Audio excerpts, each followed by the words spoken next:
میرے نبی فرماتے جب میری امت میں 15 बुरी खसलतें आ जाएंगी, फरमाया फिर मेरी उम्मत इंतजार करे सुरख आंधियों का और जलजलों का, इन्हें जमीन में दनसा दिया जाएगा और आसमान से भी ताबड़तोड़ हमले होंगे। वो 15 बुरी खसलतें कौन कौन सी हैं?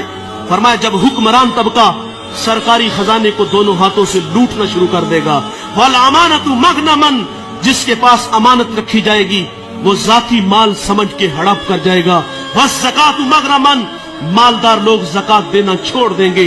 वतवल्लिमु लिगैरिद्दीन, उलमाए दीन दुनिया के तलबगार बन जाएंगे। व अता रजुलु इमरातुहु, फरमाया आदमी बीवियों के फर्मा बरदार होंगे।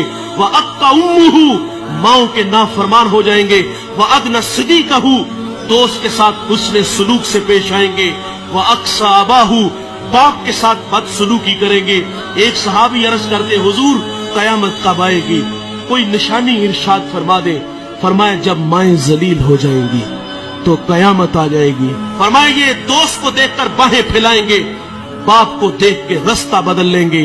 व शुरिबतिल खुमूर, शराबें आम होगी और इस उम्मत का अव्वल आखिर पे लान तान करेगा। तो फिर क्या होगा?